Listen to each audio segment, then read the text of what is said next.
Welcome. Good afternoon, good evening, good morning to everyone joining us across multiple time zones around the world. My name is Jeremy Levinson. I'm a physician and doctoral candidate in anthropology. I'm thrilled to be the organizer and moderator for this panel celebrating the arrival of Orisanmi Burton's first book, Tip of the Spear, Black Radicalism, Prison Repression, and the Long Attica Revolt. I've had the good fortune of knowing Orisanmi and being in conversation with him and his work for the past several years, and it is a joy to be here celebrating his new book. This panel was originally scheduled last month in person at the American Studies Association annual conference in Montreal. We canceled the panel in solidarity with a walkout planned at the conference during the Global Day of Action for Gaza and Palestine. It was perhaps fitting that this book and panel on Black revolutionary consciousness and revolt coincided with such a moment of internationalist action against imperialism and genocidal violence. Our deep thanks to the panelists for their commitment and to John from Haymarket to nonetheless make this critically important conversation happen. This believably unbelievable group of panelists itself speaks to the indispensable contributions Orisanmi has already made and the tremendous excitement and importance of this transformational book, which more than delivers. This book is a gift. I know this panel will be too. Okay, in speaking order, Jared A. Ball is Professor of Communication and Africana Studies at Morgan State University in Baltimore and author of The Myth and Propaganda of Black Buying Power from Palgrave. Ball is also host of the podcast iMiXWHATiLiKE, co-founder of Black Power Media, which can be found at blackpowermedia.org, and his decades of journalism, media, writing, and political work can be found at iMiXWHATiLiKE.org. Ball has also been named as one of 2022's Margaret Casey Foundation's Freedom Scholars. Ruth Wilson Gilmore is Professor of Earth and Environmental Sciences and Director of the Center for Place, Culture, and Politics at the City University of New York Graduate Center. Co-founder of many grassroots organizations, Gilmore is author of Abolition Geography, Essays Towards Liberation from Verso, and Golden Gulag, Prison, Surplus, Crisis, and Opposition in Globalizing California from University of California Press. Change Everything is forthcoming from Haymarket, and she and Paul Gilroy co-edited Stuart Hall, Selected Writings on Race and Difference from Duke University. The Antipode documentary Racial Capitalism with Ruth Wilson Gilmore features her internationalist work. Sarah Haley works in the areas of U.S. gender history, carceral history, Black feminist and queer theory, prison abolition, and feminist historical methods. She is the author of No Mercy Here, Gender, Punishment, and the Making of Jim Crow Modernity, and is working on a book titled Carceral Interior, a Black feminist study of American punishment from 1966 to 2016. She's an associate professor of gender studies and history at Columbia University and organizes with Scholars for Social Justice. Robin D.G. Kelley is the Gary B. Nash Endowed Chair in U.S. History at UCLA. His books include Hammer and Hoe, Alabama Communists During the Great Depression, Race Rebels, Cultural Politics in the Black Working Class, Yo, Mama's Dysfunctional, Fighting the Cultural Wars in Urban America, Africa Speak, America Answers, Modern Jazz in Revolutionary Times, and Freedom Dreams, the Black Radical Imagination. Daruba bin Wahad was a leading member of the New York Black Panther Party, a field secretary of the Black Panther Party responsible for organizing chapters throughout the East Coast and a member of the Panther 21. Arrested in June 1971, he was framed as part of the illegal FBI counterintelligence program COINTELPRO and subjected to unfair treatment and torture during his 19 years in prison. During Daruba's incarceration, litigation on his behalf produced over 300,000 pages of COINTELPRO documentation, and upon release in 1990, he was able to bring a successful lawsuit against the New York Department of Corrections for all their wrongdoings and criminal activities. Living in both Ghana and the U.S., Daruba, an uncompromising critic of imperialism and capitalism, continues to write and work promoting freedom for all political prisoners and revolutionary Pan-Africanism. And finally, Orisanmi Burton is an assistant professor of anthropology at American University. His research employs innovative ethnographic and archival methods to examine historical collisions between Black radical organizations and state repression in the United States. Dr. Burton's work has been published in North American Dialogue, The Black Scholar, American Anthropologist, among other outlets, and has received support from the Wenner Gren Foundation, the Radcliffe Institute for Advanced Study at Harvard University, and the Margaret Casey Foundation, which selected him as a 2021 Freedom Scholar. Again, Dr. Burton's first book, entitled Tip of the Spear, Black Radicalism, Prison Repression, and the Long Attica Revolt, was published by University of California Press on October 31st of this year. So we're going to invite each panelist to speak for up to 10 minutes. After that, we will dedicate time for the panelists to discuss among one another. With around 30 minutes remaining, we will take questions from the audience. So you're all invited to drop comments or questions into the chat at any time. And with that, I will turn it over to Jared. First of all, thanks everybody. And again, I deeply apologize for this tech setup.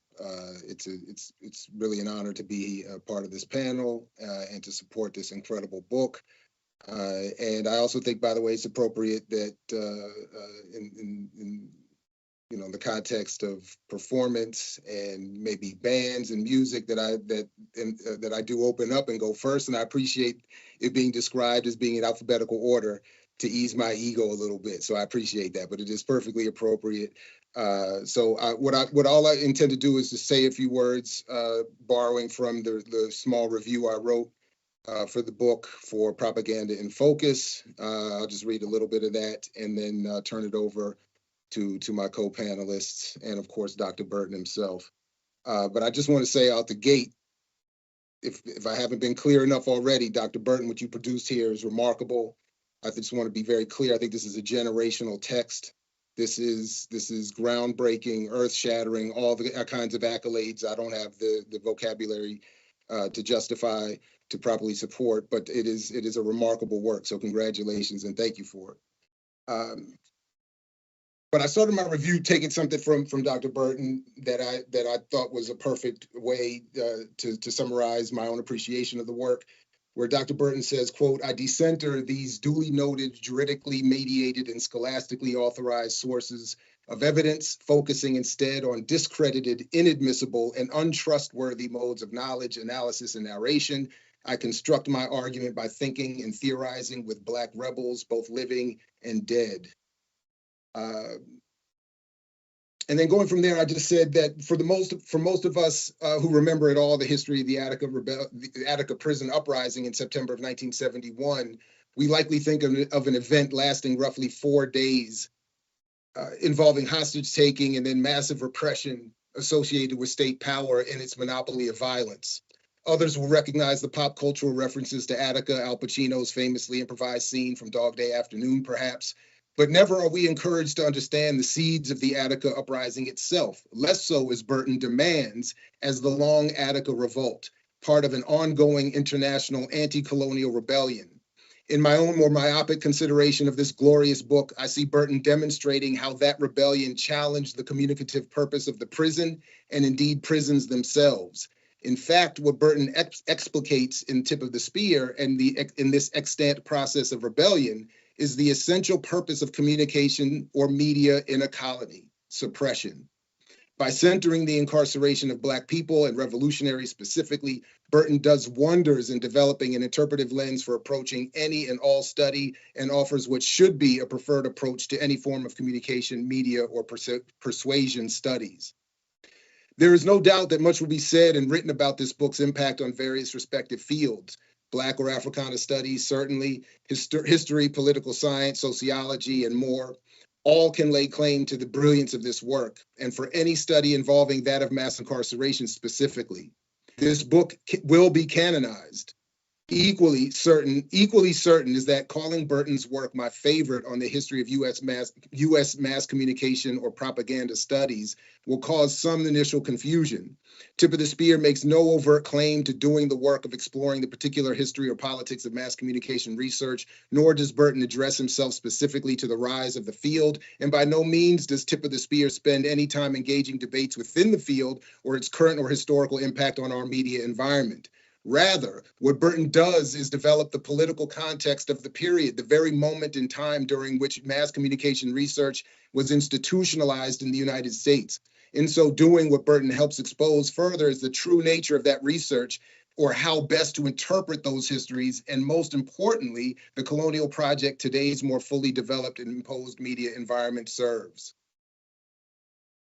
To skip ahead a little bit here, Burton's discussion of the cognitive sciences, all of which is shown with meticulous detail to be of the utmost concern to state officials, intelligence agencies, and the political elite, truly upends so much of the encouraged and conventional approaches to understanding media, carceral studies, political economy, Black history. However, what Burton does so well is to expertly connect those inside prison processes to what is intended for the rest of us outside those walls, but still inside many others, even if imperceptible. Burton cites prison officials responding to criticism of their relative softness and allowing each cell to contain televisions by noting a preference that prisoners be endlessly staring at screens rather than plotting their next revolt. And Burton tells us of the digital tablets and tailored apps that are being provided today to prisoners by Securus Technologies, along with Global Tel Link, which assure greater degrees of surveillance and control. Obviously, there are outside the wall applications to these technologies. Perhaps this is even one case where, briefly reversing Burton's focus, the macro is made micro. The effectiveness with which entire nations, hundreds of millions, can be manipulated and monitored, reduced to an already oppressed community, further repressed inside prisons, may also be the case. Either way, Burton's insistence via detailed focus that readers reduce the capacity for power to create the false dichotomy of inside and outside is primary. Burton opens the book with a reference to Queen Mother Moore, explaining the condition of recaptivity experienced by an already captive colonized Black African population further suppressed in US prisons. More to the point, Burton demonstrates the counterinsurgency purposes played by prisons, more than just the physical sense of bondage and caging, but as sites of consciousness warfare and assaults on radical organization or even thought. Indeed, ideas, concepts, consciousness, cognition, behavior are the primary targets as identified in Burton's work. As he writes, physical capture did not equate control. Control, that is, reducing the capacity for captives to develop revolutionary consciousness, followed by behavior, could not be guaranteed by simply caging and even abusing the physical body. True control requires sexual terror, drugs, but ultimately through the shaping of a communicative environment suited to suppression. And then I'll wrap here by just saying that these, among many other things, I am arguing for this book's true overall value, and particularly to communication studies of whatever form. Media and journalism are not produced out of democracy, professionalism, or objectivity. They are products of power born of a context of colonialism, national oppression, and war. Beyond centering world majority people or even the particular experiences of anti-Blackness, Tip of the Spear centers Black revolutionary warfare and warriors seeking to explain them in their conflict as they experienced a form of prison authority meant for extrapolation to us all.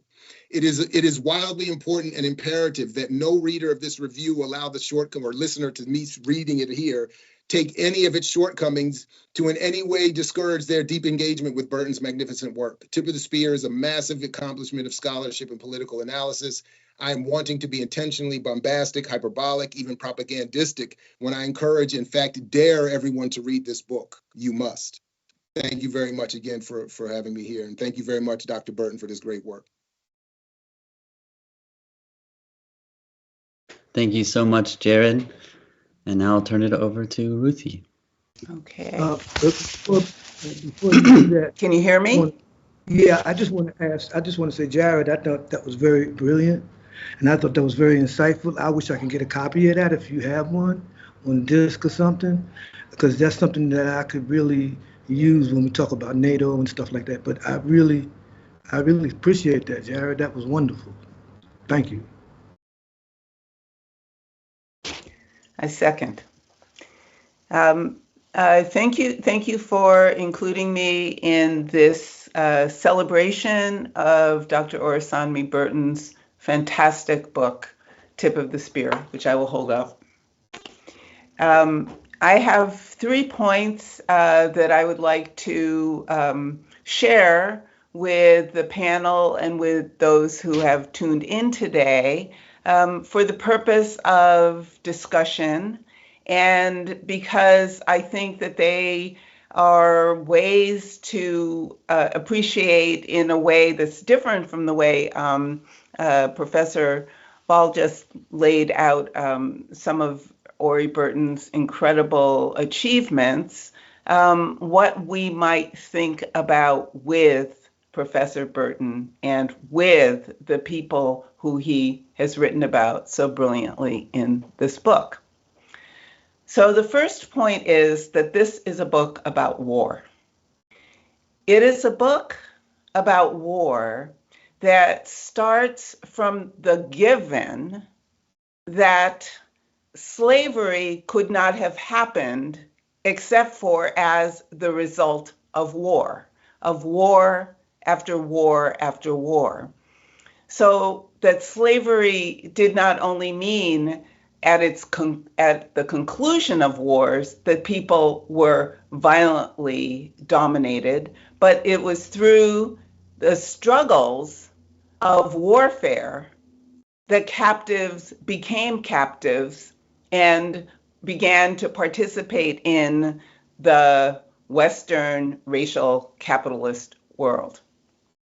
So if the origin of all captives, then and now, is warfare, then the nature of captivity for any reason is a condition of war.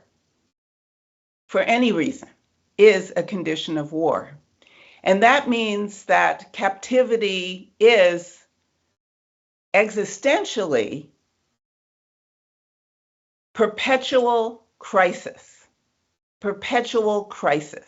And this perpetual crisis is heightened when we consider mass incarceration, and as the people who Ori Burton discusses in this book realized over and over again, the crisis of mass incarceration is a larger crisis of the entire social reality that was based on captivity in the first place.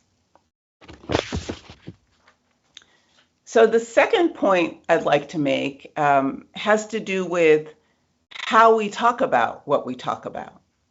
So, I, along with many of us who are participating in this celebration today, have throughout our publishing careers said an awful lot about war, about domestic warfare, about US militarism, about imperialism, about war. It's a constant topic of whatever it is we're talking about.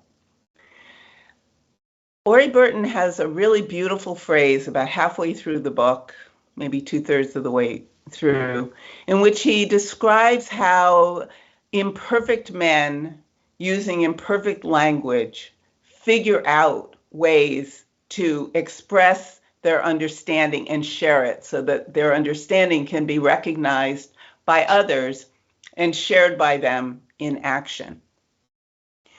The long struggle to build struggle and to make the structural hostilities clear are exactly what is happening in this book. The struggle to build struggle and to make structural hostilities clear.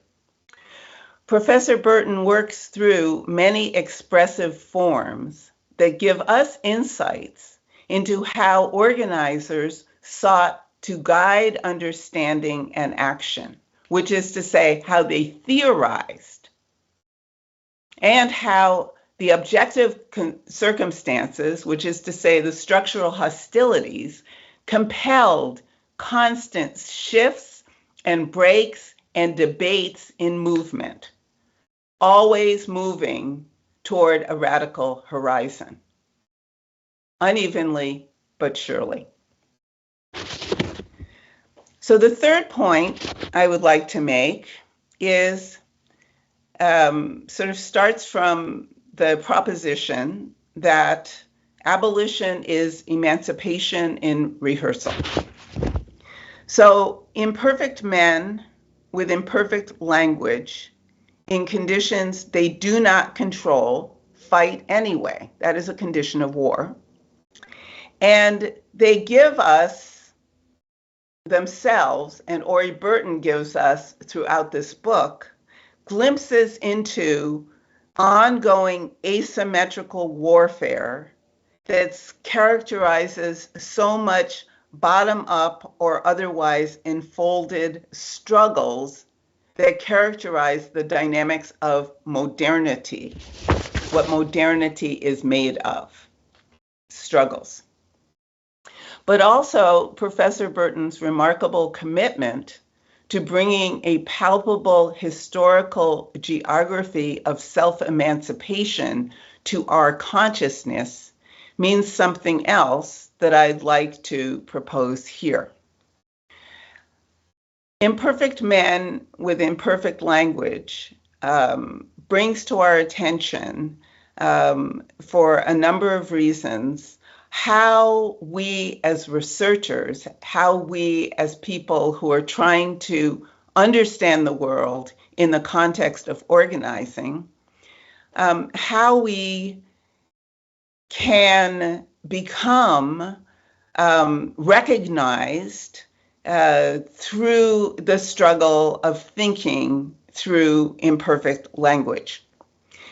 The revelations that Ori Burton has presented to us hardly exhaust a previously suppressed archive or record, but they make clear that suppressed or lost records are everywhere all the time. There is, given the origins of captives and the fact of perpetual crisis, something that's actually ordinary at the heart of this extraordinary book. And when I say ordinary, I don't mean average, but I also want to refuse the notion that what Ori has done is written about something that's rare.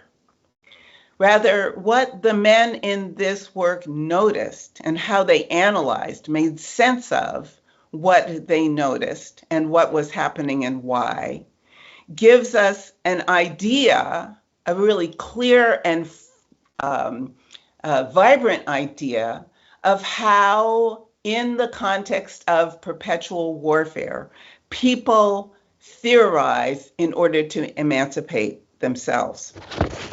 So I suggest something that I mentioned to Professor Burton when I saw him last month in Canada, and that is, this work is a remarkably detailed, open-ended, open to abolition horizons ended, explication of what I understand Cedric Robinson to have gestured toward when he argued the condition of Black people in the condition of perpetual warfare was shaped by an ontological totality energized by the complex demands of ensuring the survival of the community.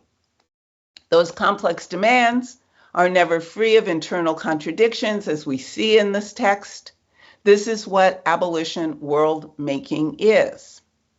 And I'll close, if I have a minute, by turning to one of the people who Professor Burton discusses briefly in his book, Martin Sostre. And something that Martin Sostre did when he was no longer incarcerated, when he was in the external to the prison world, helps us appreciate what Professor Burton has helped us learn to see. And that is, there's a story that when Martin Sostre and one of his comrades went to visit a place that Martin had a vision about, his comrade could only see a completely wrecked, derelict, ruined building. And Martin Sostre said, "You're not seeing what's here. You're not seeing what's here." So there's something extraordinary in the ordinariness of the vision of being able to see what is there. And therefore, in seeing what was there in the ruins, what can be made. Professor Burton's subtle and committed ethnography helps us better understand what it is to understand history's protagonists by paying close yet expansive attention to the incidents, to the processes, and to the purposes of their creative aggression. Thank you.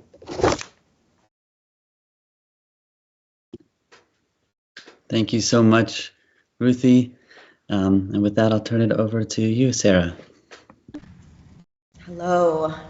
It's an honor to be invited by Ori to be part of this panel and to be in the company of my fellow panelists. And I want to thank Jeremy for organizing this celebration, although I also want to blame him for making me go after Professor Gilmore. A certain scholar has argued that abolition requires that we change everything. Despite this high bar for abolition work, Tip of the Spear does what that scholar, Ruth Wilson Gilmore, urges. It changes everything by offering a paradigm for revolutionary abolitionist practice beyond charismatic leadership and patriarchal authority, beyond the reformist program, beyond gratuitous pessimism, beyond the discrete demand, beyond the pitfalls of scholarly methods that center prisoners for professional aggrandizement. In this revolutionary abolitionist beyond, Professor Burton dwells in the agony of counterinsurgent state terror with the fortitude of a comrade, while gracefully evading the spectacle of that violence and displaying affinity at every turn. This is not easy work. This is uneasy work.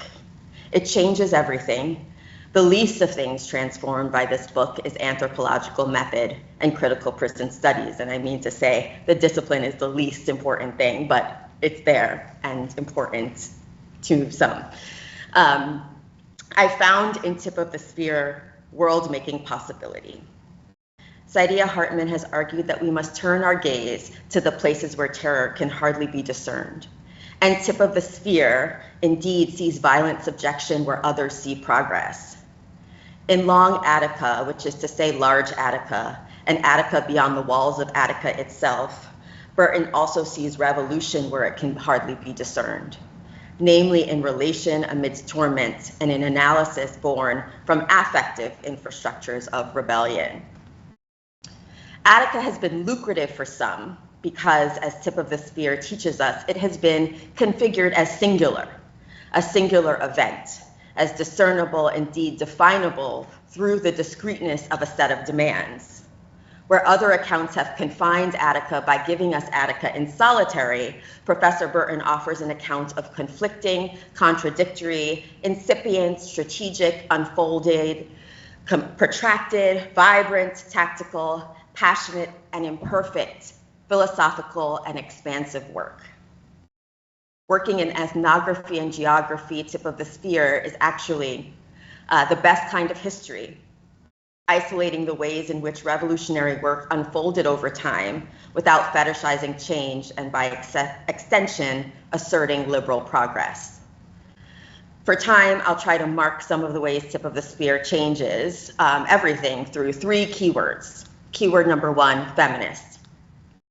Burton theorizes masculinity in a discussion of rebels who mostly identified as men by drawing from foundations in both Black masculinity studies and Black queer feminism to examine the role of gender and sexuality in upholding captivity. Perhaps even more importantly, he convincingly argues that there was a strong formation of political masculinity in the New York prison movement that challenged rather than reified patriarchy and countered both normative models of political leadership and normative constructions of the human. This extends the work of scholars such as Erica Edwards and Hazel Carby, who consider the question of race manhood. From Burton, if we understand that Black manhood has never been a stable phenomenon, and that, per Sylvia Wynter, white Western bourgeois man overrepresents itself as if it were the human itself, then we must ask, what kind of men were the Attica rebels proclaiming themselves to be? I contend that through their praxis of communing, the rebels enacted forms of gendered life that productively disrupted normative conceptions of manhood. That's the end of that quote. In complicating and drawing out the meaning of discourses of manhood among the rebels, Burton continues, and these are again his words, it must be understood within the context of the collective subordination of these men within a historical structure of carceral gender violence that destabilizes conventional notions of their gendered positionality.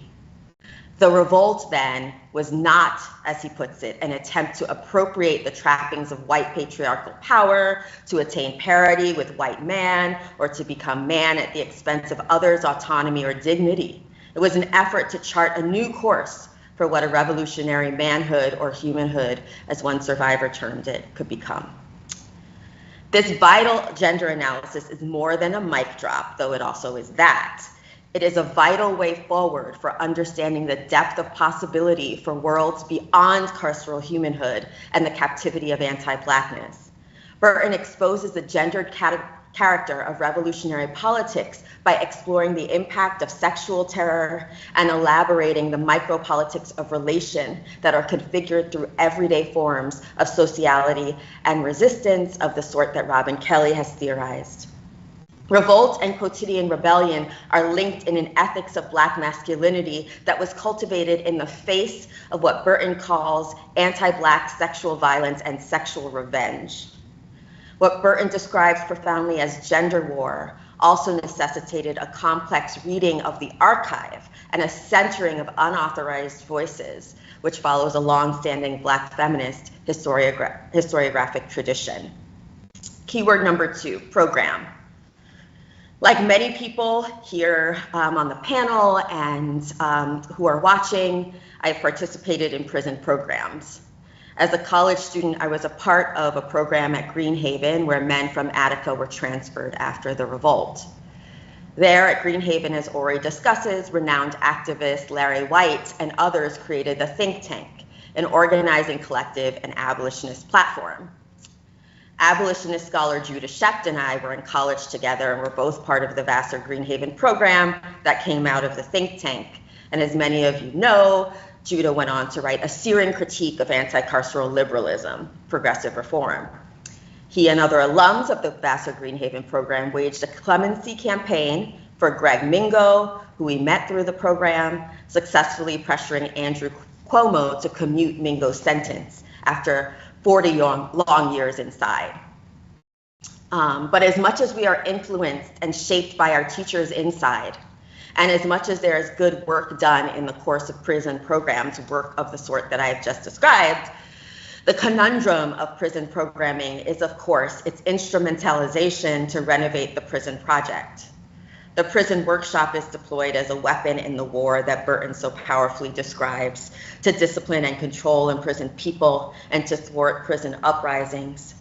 Tip of the Spear demands that we create incendiary, fugitive, disobedient modes of relation and study that defy pacification. And Tip of the Spear demands this regardless of the extreme difficulty of that task. And in Tip of the Spear, Ori writes, during one of our conversations, Hassan Gale, a think tank member, made it plain. We knew we were tame as an organization, but we didn't see many other options. After Rockefeller killed his own prison guards, we understood that we wouldn't be able to get anything by taking hostages. His ambivalence about the organization he helped lead mirrors similar auto-critiques by those situated within the nonprofit industrial complex, universities, and other sites where intellectual and political labor is channeled, captured, and co-opted. However, a critical distinction must be made, Ori tells us, as the think tank faced this contradiction within a totalizing regime of war. We might read this passage as the ultimate read.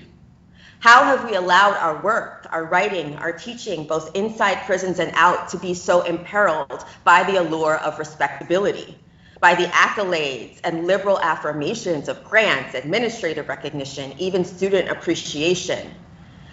We as academics are facing intense onslaughts of repression, and differentially so depending on our positionality. But Burton reminds us of the critical distinction. We are not subjected under a totalizing regime of war, and that acknowledgement must guide our every action. Many of us admire Ori's work within the context of his broader political refusal to be programmed, that is, interpolated in the regimes of reform and recognition that kills our work's revolutionary possibility. We see this in his scholarship and in his political choices. Tip of the Spear is a book that makes us less celebratory and more vigilant, more attuned to the critical distinctions it raises. If we are not in one of the hundreds of thousands of US cages, or in an open air prison, or in what has become an open air grave in Palestine, if we are not subject to those forms of totalizing war, what must we do every day? We must hold each other accountable to these questions with grace and consistency. The question of violence and conditions for radical work brings me to the last key word, and I'll make it very brief because I'm out of time almost. The third key word is violence. What work does it do to provide a new account of violence? We have a vexed but extremely important imperative to expose what the subjugated have endured. But new accounts of violence must resist enormment, spectacularism, and liberalism by revealing something significant about the workings of power. Through Tip of the Spear, Burton negotiates narrative restraint and the mandate to represent violence. He nimbly avoids the pitfall of unmoored, thick description.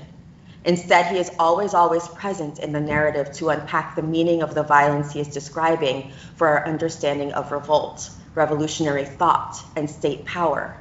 This is a mark of Burton's brilliance as an abolitionist thinker and practitioner. And this is particularly true for the discussion of Caspar Baker Gary's treatise, Petition for Certificates Extraordinary, which Baker Gary finished while he was in prison at Greenhaven in 1972. I am not sure I've ever read a more brilliant account of violence. His exceptional writing is self-reflexive in a way that raises rather than eclipses Gary's voice and analysis. Burton dwells in the excesses of Gary's writing, which has thus far been unstudied. In so doing, he provides an antidote to ableist, disciplinary, and counterinsurgent accounts of Black radical thought that would dismiss political writings that are infused with emotional momentum and intensity, consigning such writing and ideas contained within to the realm of the unhinged. May we all be so unhinged as to produce the honest accounts that change everything as abolition requires. Thank you, Ori, for your work and your model. Free them all, free Palestine.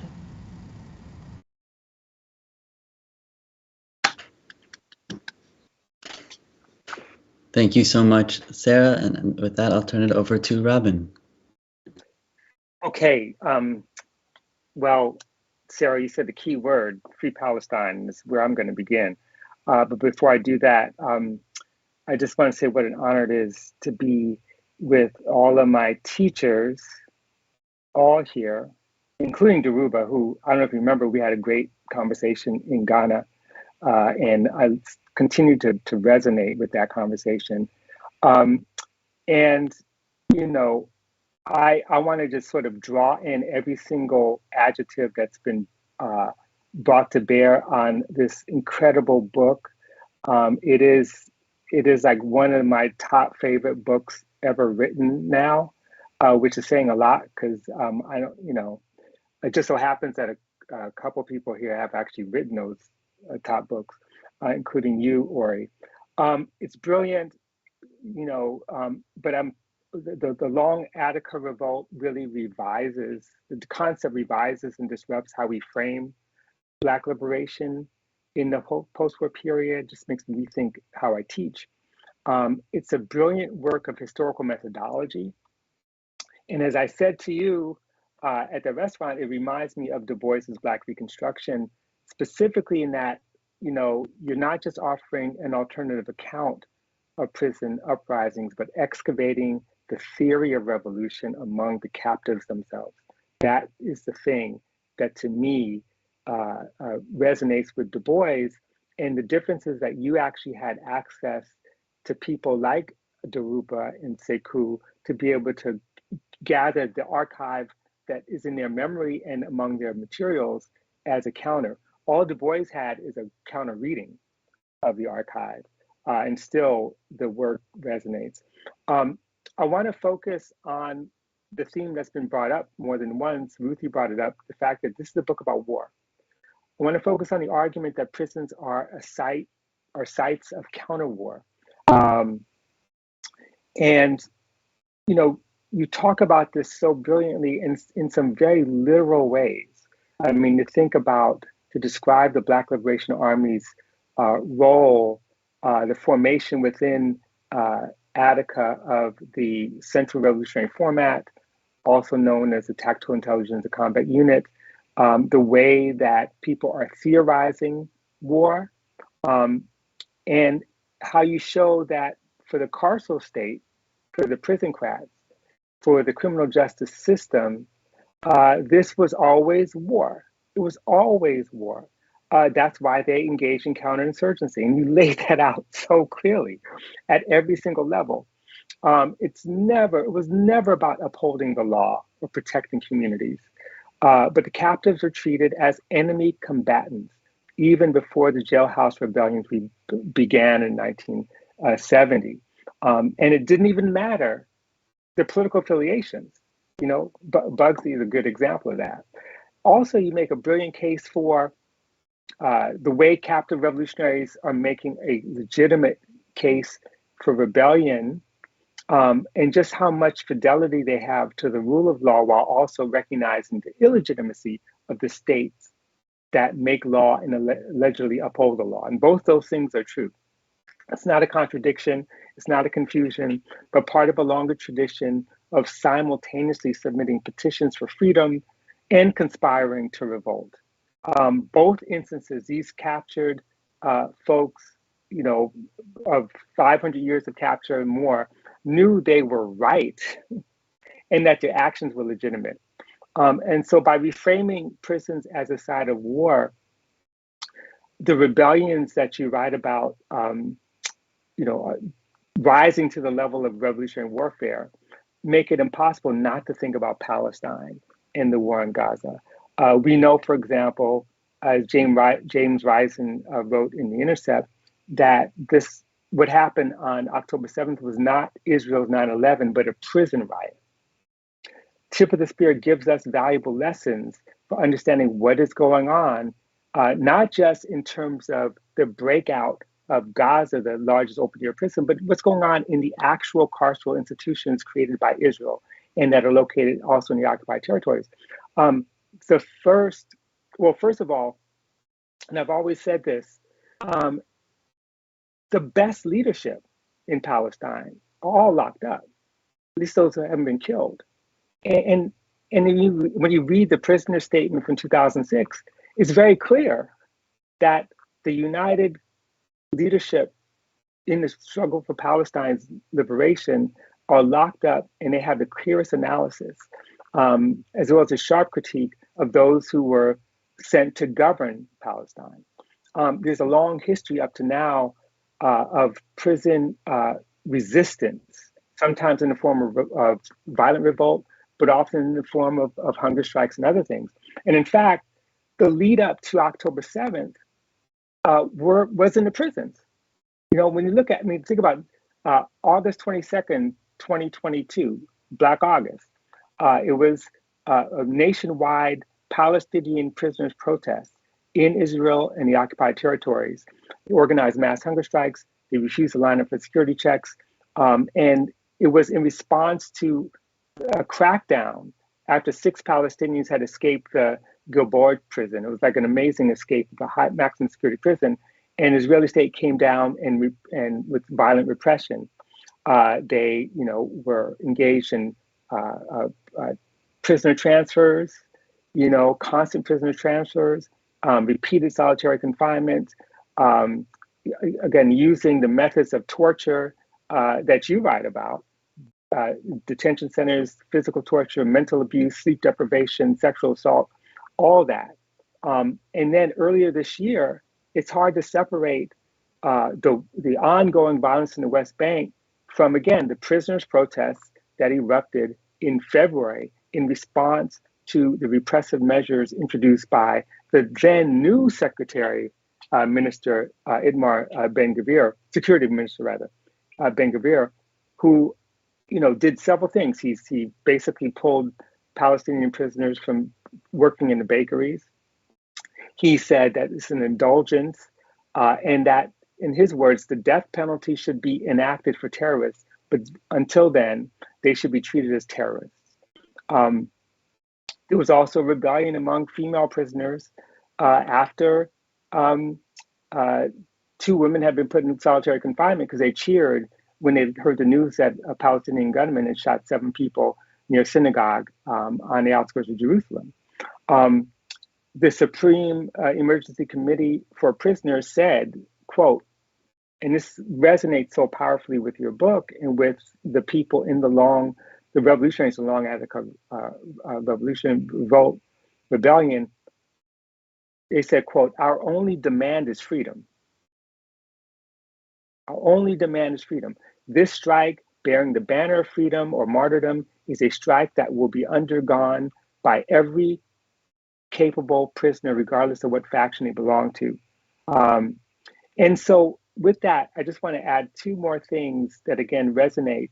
One has to do with a really important point you make about the absence of retaliatory violence and the decision after being critiqued by the Black Liberation Army, but the decision on the part of the Attica Committee not to execute the prisoners.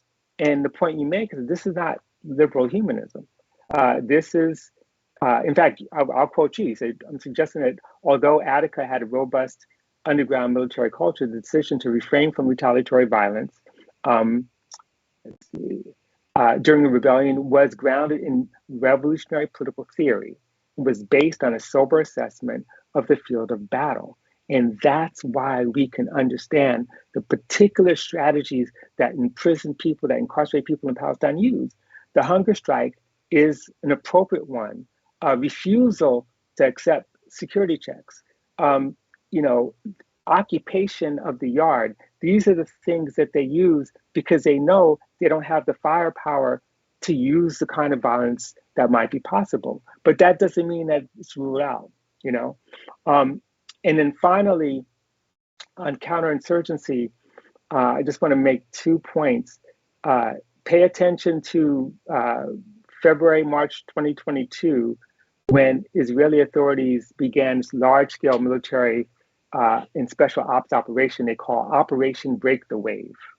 And Operation Break the Wave was specifically geared to what they saw as Palestinian resistance fighters who were incarcerated, as well as members of civil society, human rights defenders, anyone, and who was detained. And the other thing is that full-blown counterinsurgency, they have their manuals in Israel. They have their documents. They have their social scientists. And in fact, one of the reasons we talk about academic boycott, because those universities are not just on occupied territory, or it's that they're doing the work of counterinsurgency, just like UCLA, but they're doing the work of counterinsurgency. And I just want to point to, if everyone gets a chance to see it,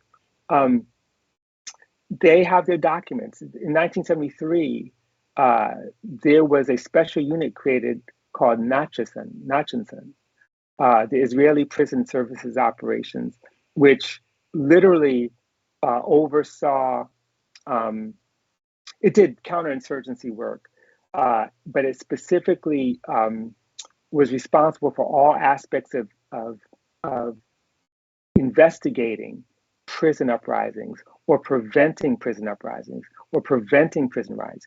And by prevention, that simply means just the threat. It could be something that someone dreamed about. It doesn't even have to be have to have any evidence that it would happen.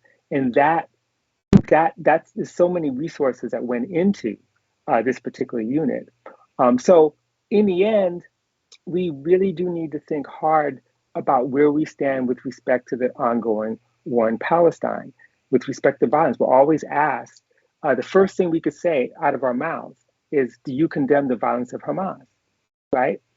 We can't say anything without saying that first. I mean, we do, but I mean, this is the expectation.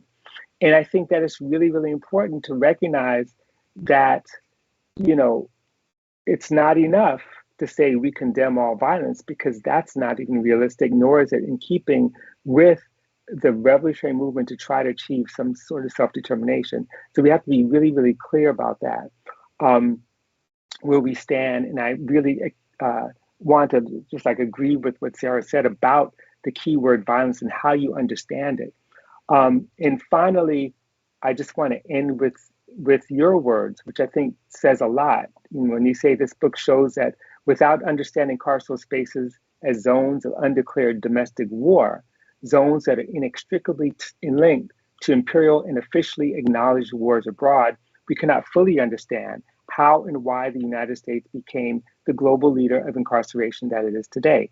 It is my belief that with consciousness, the day that we inhabit war, communities of struggle will be in a better position to live through, organize against, and abolish it. And I would add, that is global war, you know, including the wars we're witnessing right now. And I am in complete agreement. So thank you, Ori, for writing this extraordinary book. I'm going to carry with me for the rest of my entire life.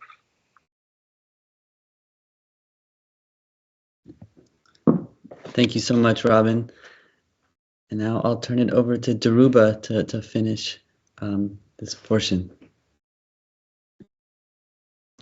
Well, well, first of all, I want to say that I'm greatly impressed, and I would say a bit overwhelmed by the brilliance that the sister and Brother Robin and the insights that they have brought into your book, Ori. I mean, it took me up and down on a few issues, you know, and I think it was wonderful. I think Sister Gilmore set the stage or set the parameter of the contradiction of protracted war, a society built with the settler mentality to seize other people's lands, exterminate them, and the settler mentality is the same settler mentality that operates with Zionists, European settler state of Israel. And that's why they pursue the policies that they do. And that's also why we historically have also had solidarity with the Palestinian people in their movement, active solidarity as Black radicals, as revolutionaries. We've interacted with them just like we did with SWAPO and the PAIGC and other liberation movements. It was always war from the minute that these crackers, you know, landed in the Gold Coast and saw what they saw, and they laid in the cut to see who was on top of who, and then they started trading one trinkets to one and gunpowder to the other, you know, and they took the captives and you know, they built their empire, and the chiefs and the big willies, a lot of them are the political elite that's in Africa now, that feel threatened by this new wave of anti-colonial and anti-European and anti-Northern hemispherical dominance, you know. And so I think that I want to say that the sister that sort of like brushed over the fact that Ori is a trained or had his focus in anthropology, was like, you know, it's cool, but, you know, just let's keep it moving, you know. I think that I kind of like disagree with that, although I could see why the sister said that. But I think that what Ori has indicated too can be traced if we look at the hierarchical and the war systems in the motherland today, and how they are based on traitorous wars and ethnic conflicts. You know, I reside in Ghana, and you know, many times you can see that the people have more allegiance to their family and their ethnic group or their tribe than they do to the actual state. you see. And so it's the political power, that group or ethnic or religious construct that tend to influence this propped up, artificial, inspired proxy of a European nation state, what Lucky Dubie called Mickey Mouse independence. You know, the borders drawn by the European colonists across linguists, across all kinds of lines, you see. And so when the sister talks about a state of war, you know, I mean, I think we have to really understand that the United States was a European settler state. That's how it started, and it rebelled against the mother country, and so was Australia. And in fact, Australia, they emptied the prisons in Australia, you see, and in Canada. So we see that even all through the First Industrial War and the Second Industrial War, these nations were always allies, always rolled together, always fought, you know, that dominance of white supremacy in the European nation state. So fascism grew out of that paradigm. Don't forget where the EU came from and where Europe was with at the beginning of 1918 and the crumbling of empires. That's why I want to say that, you know, Brother Robin pointing out that that one of the things that Ori really does is that he looks, and this is why I think anthropology is important, he looks at how power paradigms and contradictions are used to by individuals, by institutions, by arrangements to do what even was it Marx or Engels said, you know, the education system is to train the masses into the standards and the principles of the ruling elite and the ruling class of society, you know. And the sister pointed out, Sister Gilmore pointed out, you know, Madam said, look, this shit is about war. It was always about war. They imposition on us. And they're setting up paradigms of contradictions that we had to fight through and survive. That's why I'm really impressed by the presentations, especially from Jared and the sister. And I mean, I'm like I said, I'm kind of like a little bit overwhelmed because I didn't expect all this heavyweight stuff like this. You know, but you know, the way the sisters have defined hierarchies that use this power, and I think because of Ori's anthropological training, we could trace those types of contradictions back to the colonial absentee mentality. We got the residual slave mentality. You know, they got the residual absentee colonial mentality.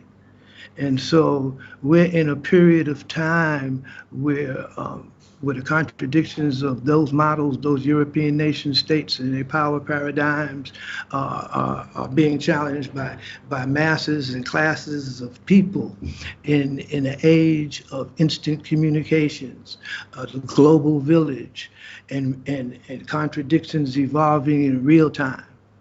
And so that's why I think Ori's book, and I haven't really, and I'm going to confess, you know, I haven't really sat down and went through it in sort of like a pseudo academic or quasi, you know, writer or something, you know, critic, social pundit or whatever. I kind of like related to the struggles that he was showing up, the confrontations that happened in the prison when these crackers would try some dumb shit and it didn't work. You see what I'm saying? And when it didn't work, they said, man, we get these, you know, we switch up prisons, we ship these Negroes out of here because they thought we were contagious, you know, and And I realized that when I first went to Cape Coast. I don't want to digress, but I really went when I first time I went to Cape Coast and I went to the slave, the port of no, no return, and the castle at Elmina, and I saw the skull and crossbones over one cell door. So I asked about that. They said that's where the hard niggas went. That's where the ones that they thought they was gonna have a problem with.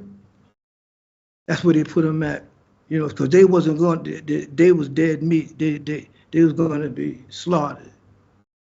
You see, so it was a certain type of character, a certain type of demeanor, a certain type of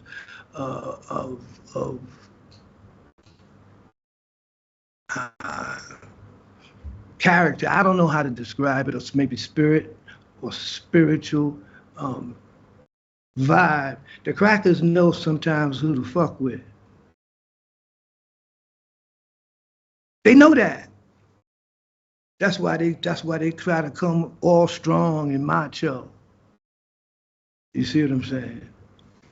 But as the sister pointed out, the mechanisms and the subjective and ontological drive to resist, to be free of this contagion, this preeminence with power and war and dominance and extraction of our soul. And I think that, I realized I saw some of the folks in there. I heard some of you mention some of the brothers that were in jail, the think tank. And I remember that because I used to beef with the think tank. I used to call them clipboard Negroes, but I saw how they were how they were brilliantly analyzing and dealing with the psycho-behavioral consequences of that type of environment. And they came up with programs that the ministerial services hijacked and instituted after Attica. And a lot of those programs came out of the think tank. And they were given correctional programs, early release. That's how Rab Parker got out of prison. And Rab Parker was one of the main organizers of the People's Party in prison. And he was shipped out right before the Attica Rebellion, because he was like, one of them sparks that start shit. So, yeah, I think that when the sister talked about, how the incarceral develop means to resist, to even expand the confines of their ability to resist. So like I said, I think that I hope that we get a good transcript of this. Some of the things that my brilliant brothers and sisters, and big up to all of y'all. I really learned a lot, but I like to hear it again because it was a lot coming at me. So, but thank you, Madam Gilmore. Thank you, Robin, and of course Ori, man. I think that the fact that your anthropological training shows that this human characteristic, this uniquely African characteristic, because we the original people, and so we know how melanin and deficiency and all of this stuff and migratory patterns and human behavior. Remember, this is anthropology now, and migrating to across the Sahara that was once,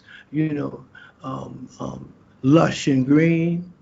And them crackers got snatched up there and started, mutating and getting blue eyes and all that stuff. You see? It was about power that they even manifested their ability to survive. and how they use their environment, and they use their enemies, and they use the justification of taking their land and killing them, you see, as like a divine right. And so that's one of the things that we see with Zionism, the European settled state of Israel. It feels it has a divine right to do what it does. It's one of the last European settled states that truly exists. And it knows that. That's why the West can't say nothing. That's why they won't say nothing, because they see themselves in them.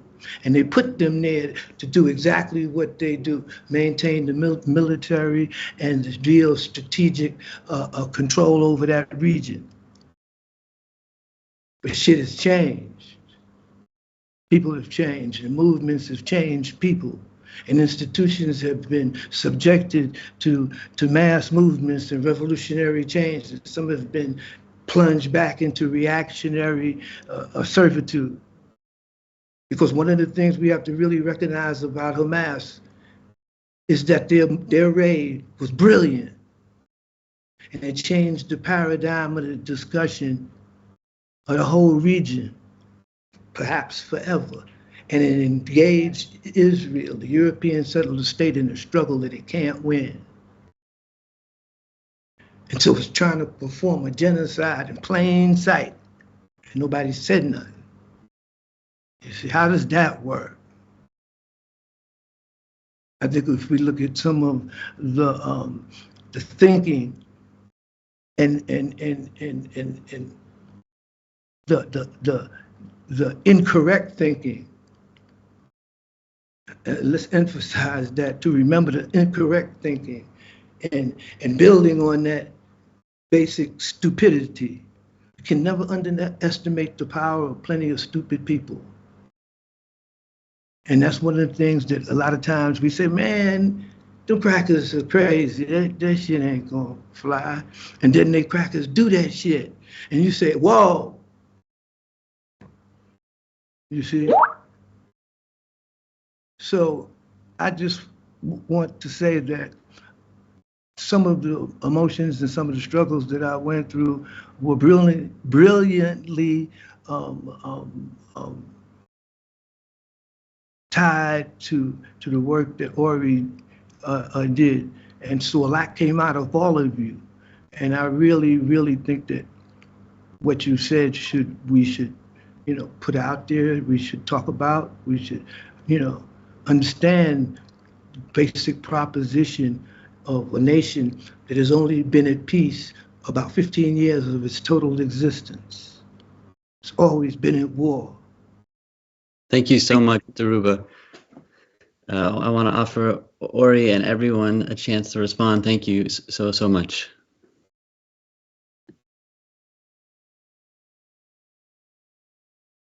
I mean, what can I say? The overriding emotion that I feel right now is just gratitude. Gratitude to all of you who have mentored me in various ways or have supported, the production of this book. Gratitude to you for reading it and spending your time here.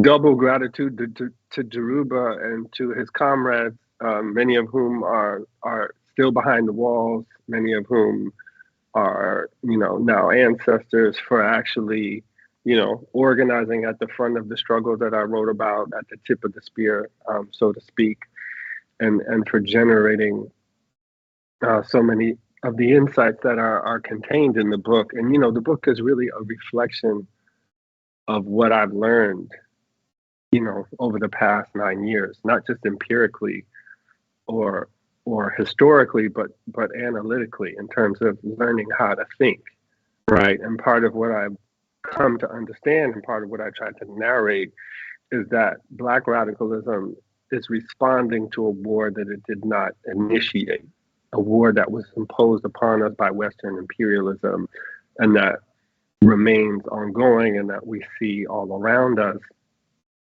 And so part of what I'm trying to narrate in the book is that, what I'm calling the Long Attica Revolt is actually a form of counter war. And this differentiation is really important, because the sort of goals and values of these different kinds of war need to be distinguished. That the two sides are not pursuing the same end. One side is engaged in a genocidal war, a settler war, a war of conquest, and the other side is engaged in a sort of war of disengagement, a war of refusal, a war of liberation. And so it's really clear, it's really important that on the one hand, we understand that we're at war, on the other hand, that we don't internalize our enemy's conception of war. And so that's something that I had to learn and that I'm continuing to learn. And so I guess just one other thing I'll say is obviously I'm extremely grateful for the, sort of adjectives that have been heaped on the book. And to the extent that the book, succeeds in doing what I set out to do, I've said this a couple times before, I came to this book, it was an assignment that was given to me. By Eddie Ellis and Daruba and others who were making a demand and stating a need for more rigorous work in Black radical history. And so it was an honor to be given that assignment, and it was an honor to be entrusted with that knowledge. And so what I did is sort of took a very I took an obsessive approach to trying to collect as much as information as I could from as many different sources as I could, and try to narrate that story. And so I'll take credit for that. I'm very good at that. And I worked very hard to write the book in a way that was readable.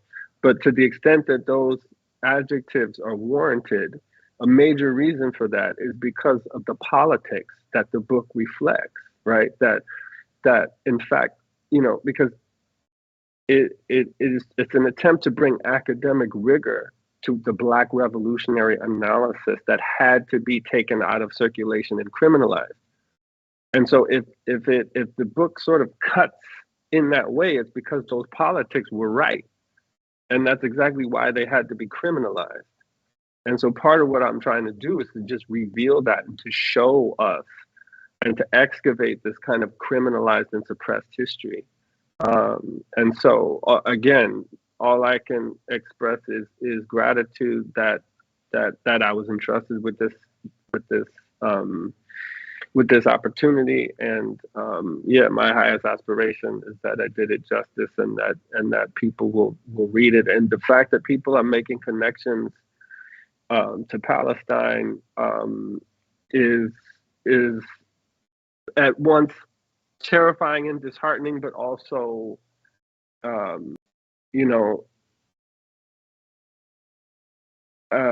don't know the adjective, but I appreciate that people who are reading it are able to immediately apply it to the situation in Palestine, and that it helps them clarify that, right? And just one little aside that I feel like making right now is, and I'm still working on this and trying to figure this out, but there are these material connections between the carceral system here and in Palestine, which people know about, right? But it continues to get deeper, right? So the last chapter of the book is sort of about the war on Black revolutionary minds and sort of MK Ultra mind control experiments that were happening in prisons with the explicit purpose of seeing how the knowledge generated on incarcerated Black revolutionaries could be sort of universalized and used on people outside the walls. And one of the people who was present for those experiments in Dannemora prison was someone named Zvi Herman, who changed his name from Herman Osterfeld, who was a German rabbi, and he was the third or fourth head of the Israeli prison system. Okay, and then he moved from there into a position of head of science and technology for the Israeli prison system. And then from there, he got a fellowship or a postdoc or some kind of position at the Allen Memorial Institute in Canada, which is a key hub of sort of like MK Ultra research, and he ends up at a conference that's taking place at Dannemora Prison where all these experiments are happening, right? And so that's sort of where I'm at with that right now. But you know, just to raise that for people who are interested in these connections, like these are actual material connections, and the fact that, you know, what unfolded in New York 50 years ago is very similar to what's happening now in Palestine is not an accident. But again, just real gratitude to you all for coming and for engaging in the work. It means so much to me, and I appreciate all of you and everyone who's listening as well. Thank you.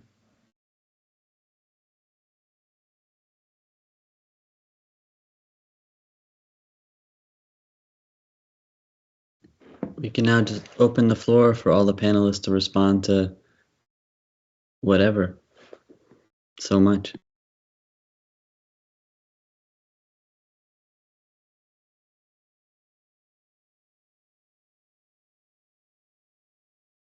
I will just say very quickly that we absolutely did exactly what some of you have already done in my one of my classes this semester. We only read I think maybe 2.5 chapters of the book in one of my persuasion class, politics of persuasion, something to that effect, and immediately connected it to what was happening in Palestine, and it really did help students clarify for what was going on, and even shockingly moved some I wouldn't have predicted to go in that direction farther to the left, immediately live in class. So just to add a little bit of confirmation that it's doing that, it's doing it. So right on. I got to go, but I would like to add. I think everybody's right on pace. If we look at the development of the national security state from the end of basically World War II until now, and we see how it organized its propaganda, its educational system, its systems of social and economic control of capital over labor, and exploitation of its white supremacist construct, social construct, its spread of that, its maintenance of that, you know, and so I mean, the national security state, the delusion of democracy, democratic fascism. That's what we're looking at. And it's global. And it's all of the Western nation states, especially the former imperial nations, that have now minorities, so-called minorities from former colonies that they once dominated, you see. And we saw how that worked out in France. I think it was last year when the police killed this boy. So we need to understand that the whole concept of the national security state is the Western paradigm of so-called democracy, democratic, what I call democratic fascism, the national security state. This entity is what Ori is exposing. And this is what is used internationally. These intelligence agencies, Shin Bet and Mossad and CIA and all of them, you know, they be sharing information to their own, you know, best interest. But nonetheless, they all agree on one thing. They don't want us to get shit. They all agree on that one. You see what I'm saying? They might differ on this policy or how NATO should portray itself in the Sahel or what Africana really means, you know. But we understand the essence of violence, the threat of violence and the use of violence to dominate and control people and have them fear you.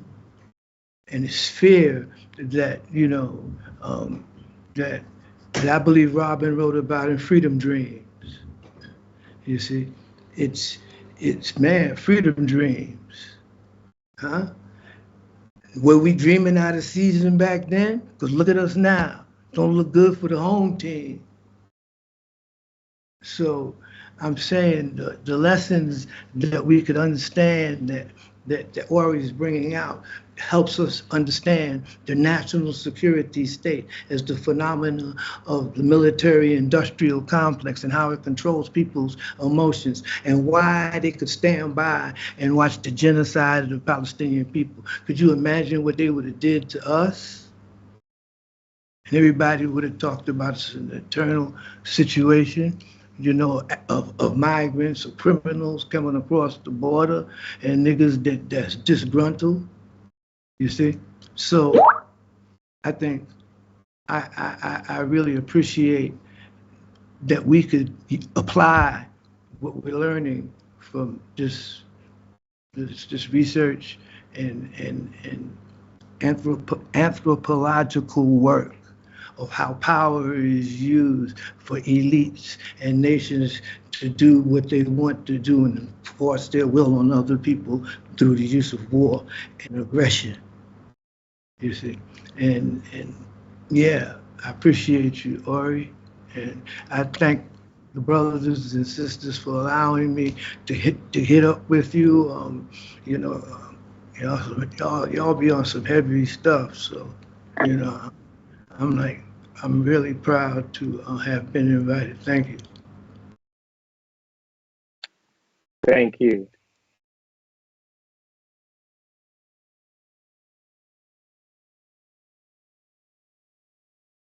I see a question in the chat about from Chicano After Dark. Do the panelists consider college, university programs, and prisons another form of pacification like TVs and cells as a way to move the incarcerated away from radical politics? So I talk about this in the book. I'm less interested in offering a simple answer. But I think if we think about it historically, we can identify how the state sought to use prison education programs. So the answer isn't that all prison education programs are pacification, right? But it is the case that these programs began to really proliferate in the wake of the San Quentin and Attica rebellions.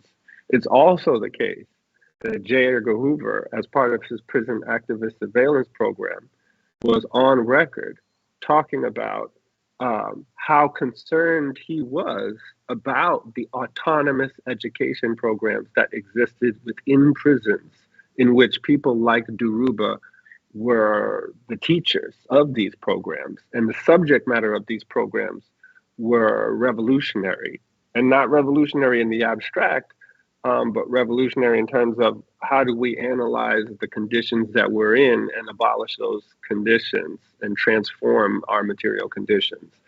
And so within that context, university-sponsored prison education programs were introduced into prisons in order to delegitimize and criminalize already existing programs and to help encourage incarcerated people to be invested in a kind of upward mobility within the sort of strictures of liberal capitalism in ways that the already existing prison education programs did not encourage that, right? So it was a way to really siphon the energy from these autonomous study groups and movements and to channel them through university-sponsored education programs. So in that sense, they were very much introduced as a tactic of pacification and counterinsurgency.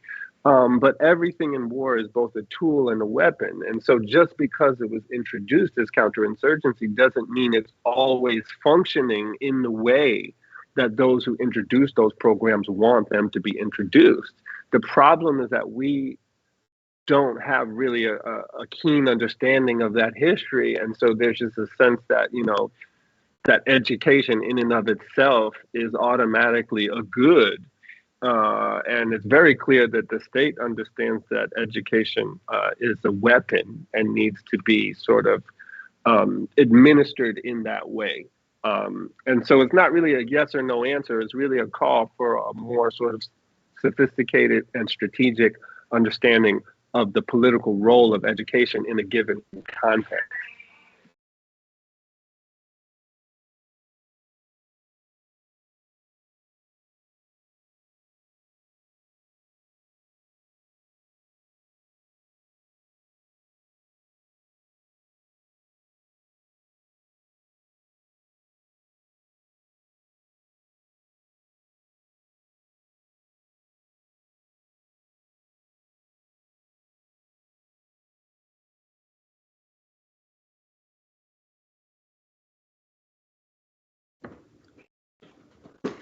So I know there's a couple other questions coming in, but one thought about potentially a place to start the conversation would be, Robin brought up Black Reconstruction and that text being a reinterpretation through exhaustive research, but one that was a reinterpretation against the propaganda of history.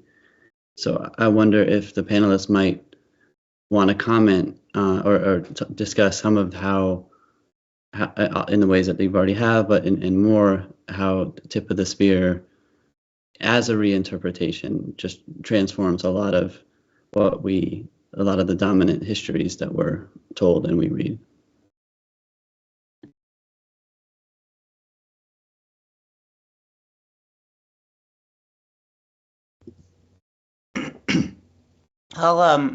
I'll talk a little bit, and I'm very interested to hear what my comrades have to say.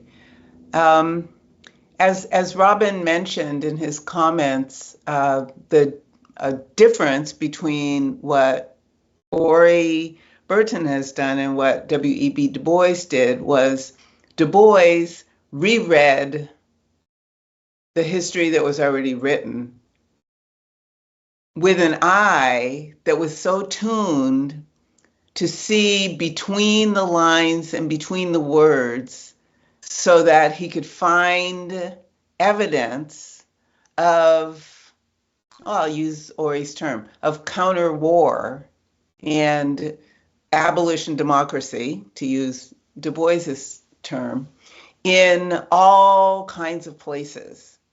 And what makes Ori's work of the same spirit as Du Bois's and yet different in its achievement is that Ori didn't just go read the record again. He didn't like read Tom Wicker's The Time to Die with fresh eyes, but rather, and pardon me for talking about you in the third person in your presence, but rather what he did was to take the suggestions or demands that people like Eddie Ellis, may his memory be a blessing, and Daruba bin Wahad and others presented to him, and use that to realize, oh, I haven't even been thinking about these objective conditions correctly because my own subjectivity has not had the opening in consciousness necessary to understand what happened. And in opening his consciousness to what happened, made it possible for him to understand what kinds of archives and evidence and so forth were out there that had not been examined yet, for want of a better term, right? What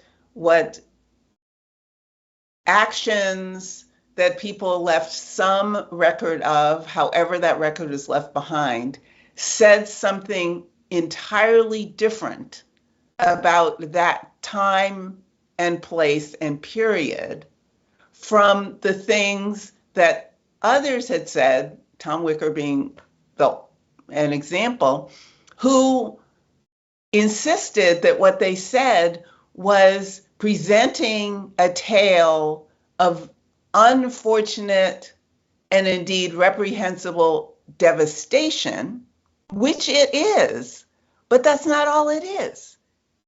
It's a story about ongoing war and the kinds of theoretical understandings that people come to in the context of realizing themselves to be at war together.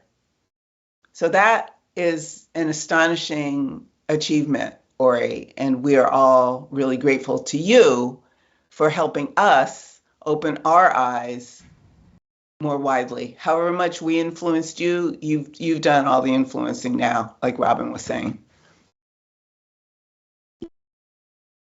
I can add to that really briefly, which is to say that I completely agree with Ruthie, and that it wasn't just the sort of turn to an alternate set of voices and records. It was a return to reviled and disregarded subjects and records that were discounted precisely for their radicalism, right? So it wasn't kind of like just a neutral excavation.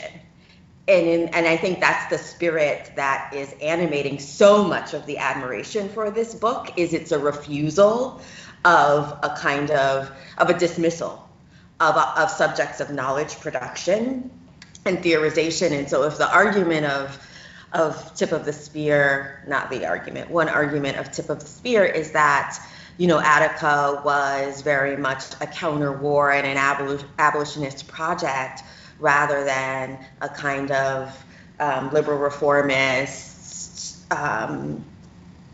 revolt, or, you know, a discrete set of demands, right? That we must see Attica as more than the documents that were meant for, you know, carceral authorities. That we must look deeper into that kind of revolutionary theorization and consciousness. That is like I said, it's a deep work of Black studies historiography and within a long tradition, but it is also a work of political courage. So I just wanted to say that. And also where I see similarities, not just with Du Bois, but with with Ruthie's historiography, which is to say the criminalization of dissent, it was not just something we should understand because it was repression, but because it had historically transformative impact, right? It was critical to prison expansion.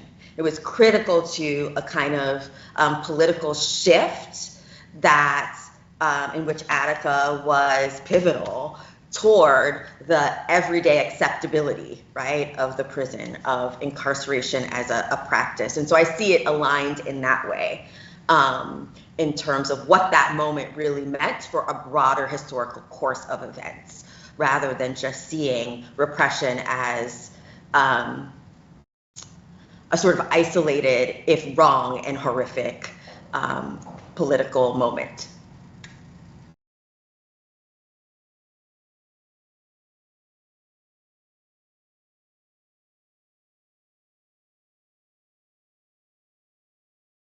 Well, if no one says anything, can I just add one more thing to that?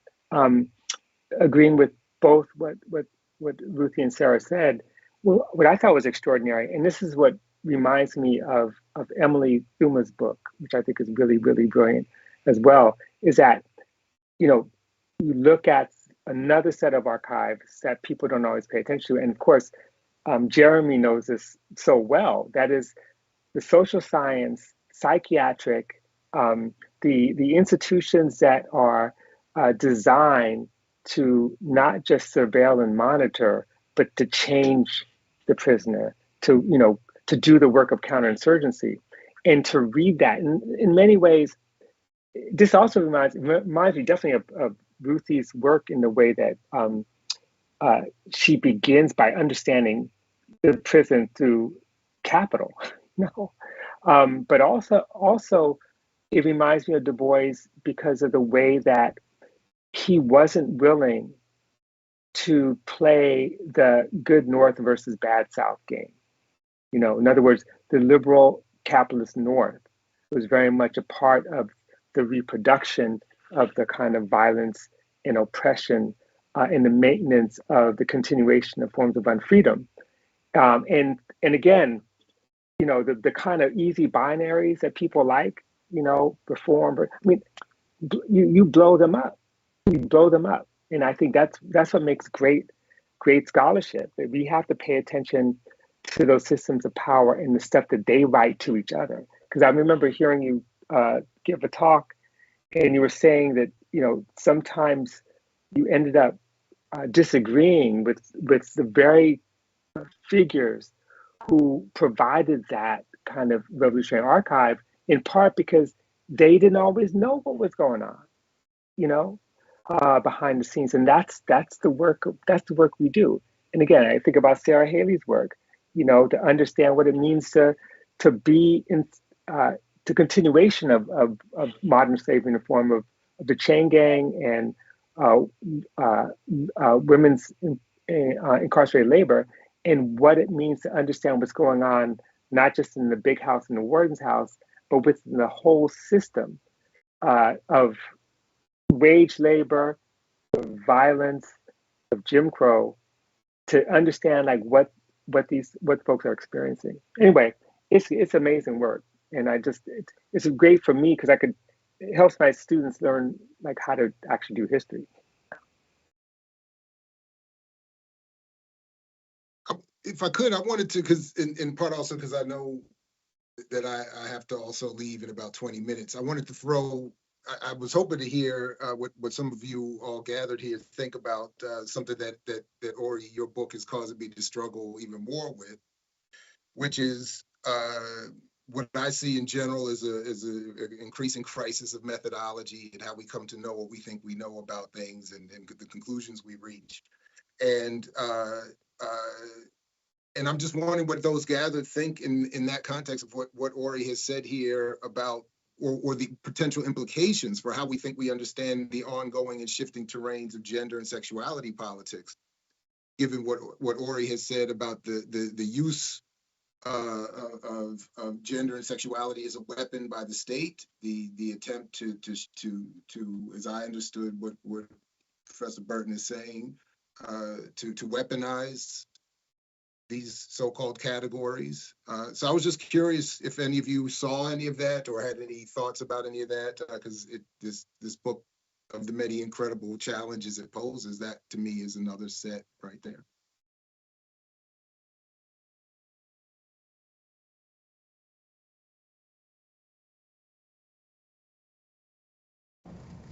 Or we can move on too, that's cool. There's also a question about method, I think, in the chat too. So I think, Jared, you raised two questions. One is about sort of knowledge production more broadly around method, and the other is about gender and sexuality. I don't know. It seems that folks have that question around knowledge production, who are listening and watching. Well, I can say a little bit. I mean, I'm trying to write more about method now. I mean, I have little scattered bits and pieces all over the place, right? But like just really trying to lay it out. But one thing became really evident immediately, which is just the sort of dominant story of Attica that I don't have to recite because we've all heard it, right? So like as I was doing this research, that I immediately encountered that. And I also immediately encountered all of this other evidence that exceeded that. And so like the initial reaction was just to ignore that excess because the dominant narrative had so much momentum. It's like, oh, that must not be important. And then, you know, to Jared's point, and I'm so grateful that, you know, I didn't anticipate the extent to which the book would be seen as an intervention into communication studies. But at a certain point, I really had to think about the fact that there were networks of people who were very much thinking about how to shape our perception of these things, Right. So like right down even to the very words we use, right? The shift from talking about prisons to talking about correctional facilities is an instance of, you know, what I call in the book nomenclatural reform, which is an actual term that reflects the centrality of language and vocabulary to warfare, to making us think and feel a certain kind of way, so that we then act a certain kind of way. And so part of what then I did methodologically was to take the war paradigm into the actual narrative, to show that like there's this material struggle over space and resources unfolding, but there's also this narrative struggle unfolding around who gets to tell the story, and that actors on both sides of the struggle were constantly engaged in this narrative warfare. And so part of what I try to do in the book is to not necessarily feel like I always have to resolve these conflicting narratives into some kind of synthesis and tell people exactly what to think, but instead to just say, look, the fact of these competing narratives and this contradiction is evidence of war itself. And so that became really freeing, especially then when I started to think more about just the history of the Rockefellers and their role in shaping the science of propaganda, and thinking about Nelson Rockefeller not just as this governor, but as this sort of elite political actor with these networks that are connected to the Central Intelligence Agency and to, you know, the powerful foundation that's helping to fund MK Ultra. I mean, these connections are very real. And so there's a question of method there, like how do we find, you know, these sources, but it's also a question of like narrative style, which, you know, once I found everything and figured out the story, it was like, oh, now I have to write it. And that became quite challenging. And so, yeah, what I tried to do was really to just highlight the narrative struggle, the role of that narrative struggle. So that's what I'll say about that. Could I add something, just really briefly? I think what you just described, Ori, and I'm really grateful to hear you talk about it, gives us an important insight into what your intellectual process has been and how that process was shaped by your encounter with the intellectual processes of the people who made the Long Attica Revolt, right? So there's this doubling. And I raise this in order to suggest to people who are listening and to each other that what sometimes many of us are looking for is not what we should be looking for, because if we look for that, we're not going to find anything. And to be more concrete, I think that it's a very common desire, an understandable desire, to look for the authentic voice of the authentic person who authentically suffered the ravages.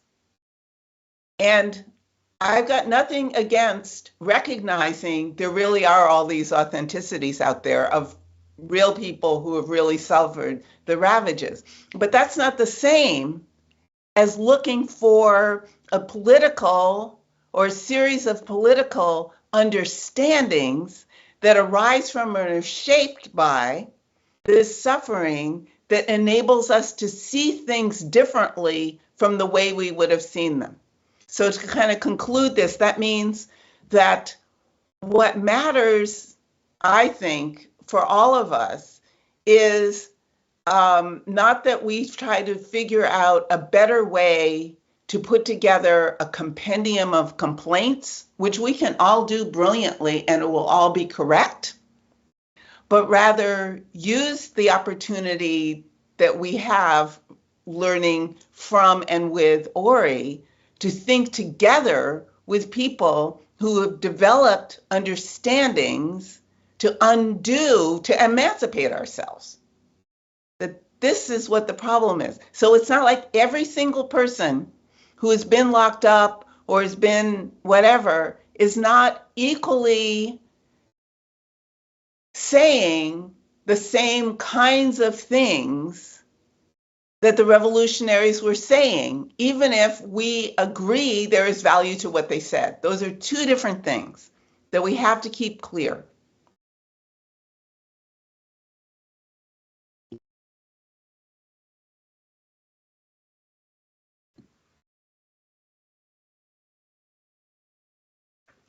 I think we can stop there. I know because I'm mindful that Ori has to go to another event tonight, and there are many for which we should all attend as well. But we can stop there at the injunction to think with Ori. And thank you so much to all the panelists. Thanks most of all to Ori. Please check out his book. Check it out at the library. Buy it, read it, reread it, study it. Every sentence has so much to give to open up our subjectivities, as Ruthie said. So thank you all. Thank you. Thank you, everybody.